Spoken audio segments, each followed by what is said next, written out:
Alors maintenant nous avons vu ensemble les différentes causes de l'échec thérapeutique et nous allons enfin commencer à explorer les solutions.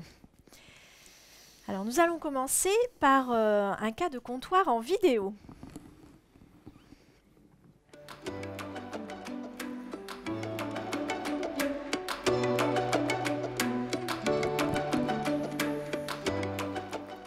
Madame Laurent, Bonjour. qu'est-ce que je peux faire pour vous? J'ai un petit souci. Tout le traitement de Mathis est resté chez son papa ou ses grands-parents, j'en sais rien. Donc du coup, j'aurais besoin d'un renouvellement d'ordonnance un petit peu plus rapide, si possible. D'accord. Alors effectivement, je crois que vous êtes venu il y a juste 3 semaines. J'ai une copie de l'ordonnance. Il faudra juste demander au papa ou aux grands-parents du coup de me faire parvenir l'original pour que je régularise. D'accord, mais c'est très gentil à vous. Mais quand même, j'en ai marre, moi, de toujours racheter des produits. Le pire, c'est que je ne sais même pas si le traitement est fait correctement quand Mathis n'est pas avec moi. Là, je vous comprends. Ce que je peux vous proposer, c'est qu'on fasse ensemble une mallette que Mathis aura toujours avec lui. Hein. Alors dedans, dans la mallette, il y aura tout le traitement. Donc il y aura la crème à cortisone, le savon pour la toilette et la crème hydratante. On mettra aussi après le plan d'action personnalisé. Vous vous souvenez, c'est ce que le dermatologue donne pour expliquer les soins. Mais j'en ai qu'un exemplaire, moi. À ce moment-là, je vous ferai un scan qu'on gardera dans votre dossier ici et je vous donnerai une copie. Super. Ah, et vous pouvez dire au papa et aux grands-parents que je me tiens à leur disposition pour leur expliquer le traitement. Et si jamais ils habitent trop loin, je peux aussi leur donner les coordonnées d'une pharmacie comme la nôtre, une pharmacie conseil en eczéma atopique. Je pense que Mathis, ça sera très bien pour lui. Merci. Merci, au revoir.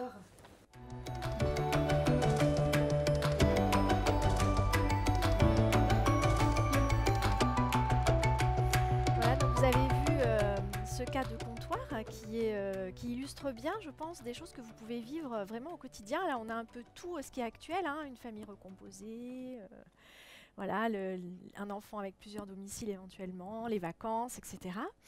Donc finalement, ce que vous montre ce cas de comptoir, c'est un cas parfait, c'est-à-dire comment optimiser l'adhésion de cet enfant, enfin l'adhésion des parents ou de l'entourage de cet enfant au traitement. Et donc comment vous pouvez faire? Vous pouvez faire exactement comme elle a tout fait, elle a tout fait bien, c'est-à-dire qu'elle a suivi des principes qui étaient d'expliquer, de prendre le temps d'expliquer, de personnalisée, et puis vous avez vu, elle a agi, on voit, elle bouge, elle va chercher la mallette, elle écoute, elle va orienter, elle reparle du dermatologue, elle va montrer, elle prend le tube d'émollient, elle dit c'est l'émollient, elle met dans la mallette, elle prend le tube de dermocorticoïde, elle le met dans la mallette, donc elle se sert d'outils, mais tout ça c'est un appui pour faire passer ce message de on est là pour que vous adhériez à votre traitement de façon à ce que tout aille mieux. Alors, elle vous a parlé de plusieurs outils et voilà un outil que vous allez pouvoir télécharger. Donc, elle a parlé dans le film, cette pharmacienne, du PAP, ce qu'on appelle le plan d'action personnalisé remis par certains dermatologues, ceux qui en tout cas sont plutôt versés dans l'éducation thérapeutique et qui vont remplir donc ce plan d'action personnalisé à partir de l'ordonnance initiale, originale, de façon à la simplifier, à la clarifier et à être un peu emportée partout. Donc, il y a une version ici, vous avez une version pharmacien de cet outil, donc qui est l'outil CAP pour conduite active personnalisée, donc que vous pouvez télécharger sur le site dans la tuile outils pratiques. Nous allons le regarder un petit peu en détail. Donc vous avez à l'intérieur, parce que c'est un feuillet, vous avez à l'intérieur donc une déclinaison d'un peu toutes les situations et comment répondre à chaque situation. Donc là, la première des choses, c'est bien entendu de décomposer l'action entre le traitement des poussées, le traitement d'entretien, qu'est-ce que je fais quand justement ça va bien, il n'y a plus de poussées, et puis qu'est-ce que je fais quand j'ai un doute, ça reprend un peu ce qu'on a vu tout à l'heure. Donc le traitement des poussées, ce qui est très important, c'est qu'il faut aider le patient et son entourage à prendre le temps d'observer ces lésions, c'est-à-dire en gros ce qu'a fait le dermatologue. Mais là, le patient ou l'entourage va le faire sur l'enfant ou sur lui-même. Et donc, lorsqu'on lui parle de plaques inflammatoires, quand on dit inflammatoire, ça ne parle pas à tout le monde. Donc là, c'est bien expliqué que ce que veut dire inflammatoire, c'est ma peau est rouge, ma peau me gratte, ma peau me démange, ma peau éventuellement suinte. D'accord? Et donc ça, c'est une poussée. Et donc, grâce à l'ordonnance du médecin, vous allez pouvoir remplir, ou vous-même, ou le patient sous votre surveillance, éventuellement, la partie « j'agis ». Donc, si le patient observe des plaques inflammatoires sur le visage, eh bien, ça va correspondre à la ligne des dermocorticoïdes d'activité modérée, de classe 2, que vous allez reporter dans « j'agis ». Et si c'est sur le corps, ce sont plutôt des dermocorticoïdes de classe 3, comme vous le savez. Et vous voyez, on les a matérialisés, je vais y revenir après, par un petit pompier, vous voyez, qui représente les anti-inflammatoires, les dermocorticoïdes. Et je vais vous parler un petit peu après de comment matérialiser ça encore mieux. En dehors des plaques inflammatoires, vous pourrez utiliser, vous allez dire au patient qu'il pourra donc utiliser son émollient. Donc les plaques, la peau n'est pas rouge à cet endroit-là, elle est simplement sèche. De toute façon, ils ont la peau sèche. Et donc, ils vont utiliser l'émollient. Et vous voyez, il est figuré sous la forme d'un petit maçon qui répare l'épiderme. Lorsque les poussées sont vraiment trop fréquentes, le dermatologue peut être amené à proposer donc un traitement qu'on dit d'entretien, c'est-à-dire de continuer à appliquer des dermocorticoïdes lorsque les poussées sont trop fréquentes, par exemple à un rythme de 2 fois par semaine pendant 1 mois ou 2 ou 3. Dans ces cas-là, vous voyez, j'observe des poussées trop fréquentes, donc ce qui le renvoie à ce que c'est qu'une poussée, eh bien, je vais utiliser le dermocorticoïde, celui-là ou un autre, 2 fois par semaine pendant un certain temps. D'accord ? En dehors des poussées, quoi qu'il arrive, des émollients. Et vous avez encore la place pour ça. Et puis, enfin, vous avez ce dont on a déjà un petit peu parlé tout à l'heure, mais ça a une valeur aussi pour le malade, bien entendu, c'est les lésions ne sont pas comme d'habitude, ça n'est plus finalement uniquement de l'eczéma atopique, et vous avez finalement les 2 conduites à tenir les plus importantes, c'est-à-dire quand ça ne va pas, j'ai de la fièvre, j'ai mal, etc., je vais aux urgences, et sinon, eh bien, je reconsulte, et vous pouvez vous-même contacter le prescripteur, parce que vous voyez sur la première page, on remplit les coordonnées du dermatologue ou du pédiatre ou du médecin généraliste, et puis les vôtres. Donc vous avez normalement cet outil chacun dans vos sacs. Alors je reviens sur les fameuses étiquettes. Alors les étiquettes sont présentées sous une forme de planche et vous voyez ces étiquettes, vous pouvez les commander. Donc directement à partir du même site de Pop Training, toujours dans la tuile outils pratiques. Donc ce sont des étiquettes que vous avez aussi dans le sac et donc que l'enfant, l'entourage pourra mettre directement sur le tube approprié. Donc le pompier sur le tube de dermocorticoïdes et le maçon qui répare sur le tube d'émollient. Ça permet à tout un chacun de s'approprier son traitement, même à un enfant, un adolescent ou bien à papy, mamie, voilà, qui sauront que sur le papier il y a marqué qu'il faut mettre la crème pompier, ils mettront la crème pompier. Les enfants ils s'approprient extrêmement bien cette métaphore qu'on utilise très volontiers en éducation thérapeutique qui est quand j'ai une poussée d'eczéma, c'est l'incendie sous la peau, j'ai besoin du pompier, c'est le dermocorticoïde et puis une fois que la poussée est passée, j'ai besoin de réparer et donc j'ai besoin du maçon. Voilà. C'est quelque chose qui passe très bien auprès des enfants et même auprès des adultes. Donc c'est bien de pouvoir le reprendre de façon simple. Alors, il est parfois nécessaire d'aller encore un petit peu plus loin. Et pourquoi ? Parce que il faut diminuer l'enjeu. Oui, voilà. Donc, comment aider justement à diminuer cet enjeu affectif par l'introduction d'un tiers ? Je vous explique. Enfin, quand je suis en relation, si je suis un parent avec mon enfant, ou même avec l'adolescent ou les patients lui-même, c'est-à-dire qu'on est dans dans une relation duel et dans une relation psycho-affective très large. Donc, je suis vraiment dans les face à face. Et donc, quand j'ai mal, ça devient parfois un petit peu plus compliqué.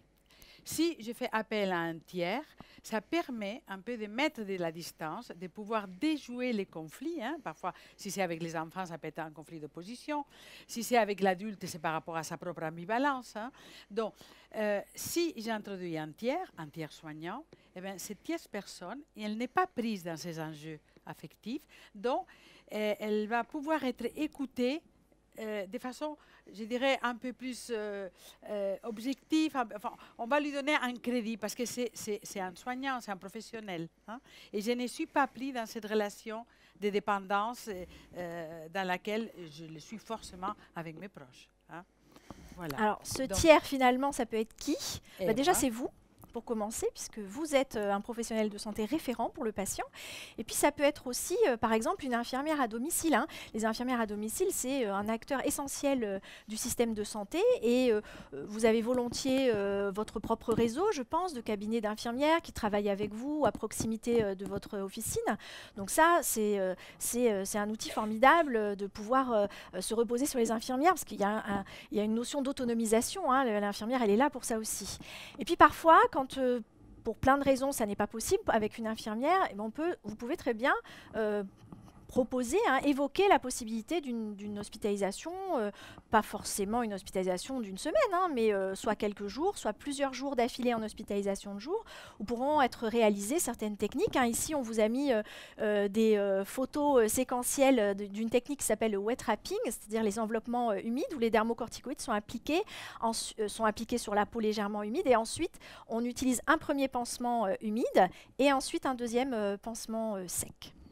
Oui, je peux ajouter que quand il y a une hospitalisation, ça on l'a on l'a observé hein, à l'hôpital, c'est que ça fait un temps de pause. Ça fait que pouf, les parents, ils peuvent prendre un peu de distance, l'enfant aussi et l'adulte aussi.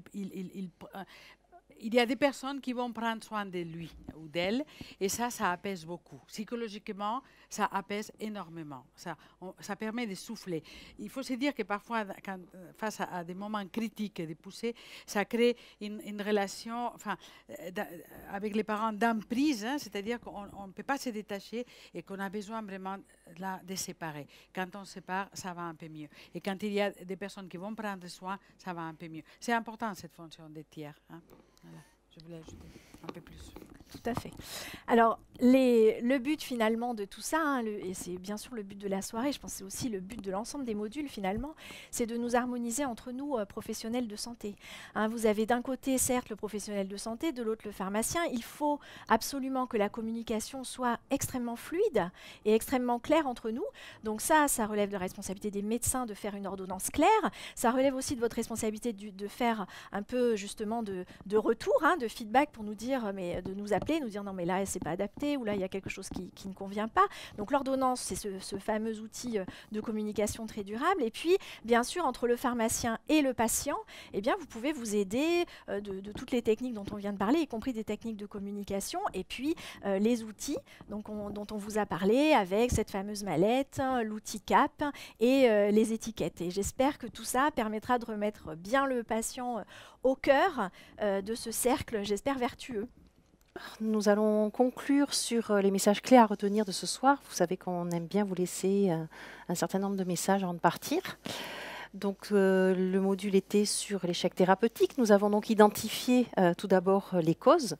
Donc, ça peut être une difficulté de communication écrite par le biais d'une ordonnance peu soignée, ou une difficulté de communication orale parce que le patient n'aura pas osé demander des renseignements ou des explications supplémentaires à son prescripteur. Donc, d'où le rôle du pharmacien pour approfondir et vérifier que le patient a bien compris sa prescription. Deuxième cause de l'échec thérapeutique, c'est ces diagnostics différentiels dont le docteur Dutin nous a parlé. C'est peut-être pas vraiment de l'eczéma atopique, ça a pu évoluer, ça a pu se compliquer ou c'est peut-être autre chose. Donc il faut savoir identifier pourquoi le traitement que le patient a ne fonctionne pas. Troisième difficulté et troisième cause de cet échec thérapeutique, c'est les difficultés d'observance avec la corticophobie sous-jacente. Enfin, donc, nous avons vu ce soir les différents conseils pour trouver des solutions à apporter à ces patients. Et c'est tout d'abord, bien sûr, savoir les écouter, leur laisser la possibilité d'exprimer leur vécu, comment ils vivent leur maladie. Ne pas hésiter à leur montrer, soit leur montrer les soins ou leur donner des conseils pratiques, savoir les orienter, on l'a vu dans le cas des diagnostics différentiels, savoir les orienter soit vers les urgences, soit vers une consultation médicale, et enfin les aider dans leur suivi par le biais de ces outils que vous pourrez utiliser pour une meilleure prise en charge et qui puissent s'assumer. On l'a vu, l'outil CAP, c'est sur le modèle de j'observe et j'agis. C'est vraiment très simple. C'est pour que le patient puisse s'approprier l'ordonnance et l'exécuter de façon satisfaisante. Je vous invite également à regarder, on le mettra sur la plateforme Pop Training, une vidéo enregistrée. Donc c'est un cas clinique qui a été traité par l'équipe de Montpellier, donc Esperanza Ortuno et le docteur Dutane. Donc c'est le parcours vraiment très compliqué d'une petite fille et sa prise en charge en éducation thérapeutique et tout le parcours qu'a traversé cette jeune patiente.